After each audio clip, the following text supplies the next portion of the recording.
passe? Art déco. Allez, vite tout de suite, ça doit venir tout seul. Qu'est-ce qu'on voit comme style d'architecture dans les années 20? Art déco? Non, Art Nouveau, c'est 1900. Je ne dis pas qu'il n'y en a plus en 1920, mais c'est la propagation alors. Oui, mais Art déco, quoi? Art déco, on l'utilise surtout pour comment dire, les meubles, hein. Pour l'architecture, c'est comment? Elle ressemble à quoi les maisons? Linéaire, blanche. Blanche et bon, linéaire pour une maison, c'est un peu embêtant. L'ouverture, le lien entre l'intérieur et l'extérieur. Mais si vous alliez dans les 3D, ça ferait quoi linéaire? C'est des cubes. Voilà, des cubistes, voilà, ils sont cubistes, c'est des petits blocs de cubes blancs, tu as raison. Donc, années 20, des petites maisons cubiques blanches, d'accord? Années, disons, 30, qu'est-ce qui se passe? Comme par exemple, Miss Anderot, les maisons... Ah ben le béton, ça c'est déjà une petite maison cubiste, hein. Disons qu'il y a un lien entre intérieur et extérieur plus grand. Hein, une façade tout à fait transparente. Rappelez-vous, avec les années 20, c'est le prototype avec les pilotis qui libèrent la façade. Donc on a une façade libre sur laquelle on peut mettre du verre, n'importe. Et on a un plan qui est libre, sur lequel on peut aménager les espaces comme on veut. Ça, c'est la grande merveille du béton. Hein? Alors, qu'est-ce qui se passe maintenant dans les années 50 avec ce béton?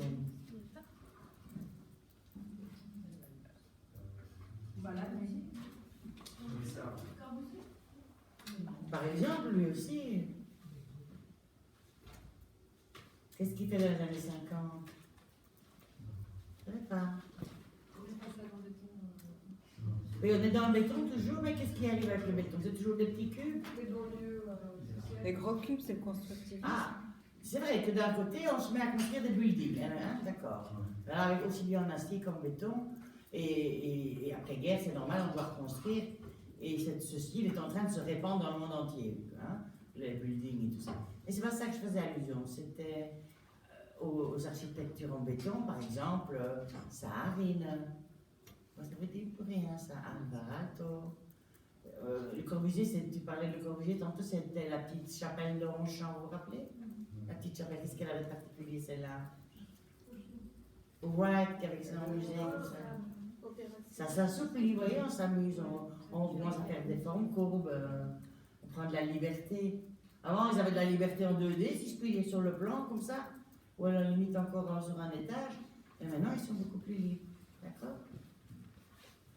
Et le constructivisme, c'est entre les deux, c'est entre... Le constructivisme, c'est dans les années 20, autour du Bauhaus, c'est l'apport des Russes, et c'est le côté à la fois fonctionnaliste et esthétique. Et monumentaliste, un peu... Pas nécessairement, dans le constructivisme, c'est plutôt le côté avec du plexi, tout ça, vous voyez, j'ajoute des choses, je construis, je crée des rapports de tension, des choses les unes avec les autres, mais aussi avec une efficacité, je veux dire. Il prend l'exemple de la lampe XO, vous voyez, avec le petit ressort qui est là parce qu'il est utile pour que la lampe brille. Vous voyez, comme dans le bâtiment des Anderot, il y a un rapport avec la fonction, la forme, et une transparence aussi. En général, les objets, l'air les traverse. C'est vrai pour les sculptures aussi. Vous avez des sculptures avec des trous comme ça dedans, dans les années 30. Alors, bref, on était arrivé dans les années 50 où on a construit partout. Je vous ai montré l'architecture internationale avec Sao Paulo, par exemple, il y avait des buildings partout. Je vous avais expliqué que dans tous les continents, vous pouvez prendre une photo aérienne et il y avait des mêmes buildings partout. D'accord? Et alors arrivent les années 60, voilà, on y est avec les marginaux. Et les marginaux, je vous ai parlé d'Underwasser. Maintenant, Underwasser, je vous ai bien expliqué, il y en a qui ne l'ont pas saisi, j'ai vu ça dans l'interro. Il n'est pas postmoderne, Underwasser. Je l'ai classé dans les marginaux. Mais pourtant, c'est dans la définition du postmodernisme que je vous ai défini sur un bâtiment d'Underwasser, le postmodernisme.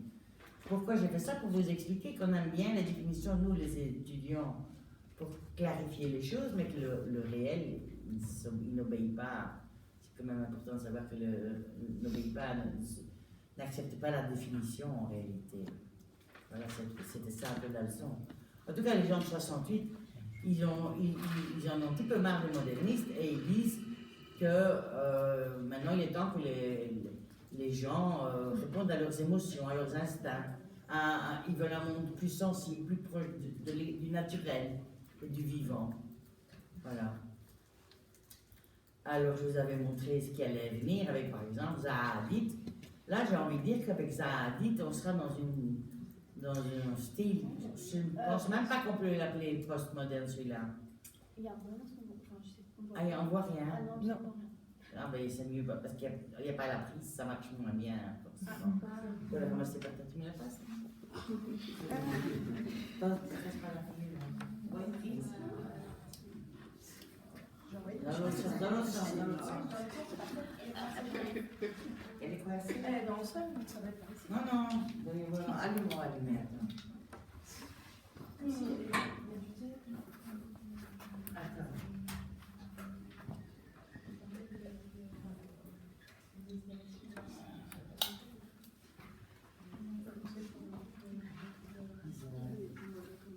J'ai des gros tuyaux. C'est là qu'il faut. Ah, attends. Ici,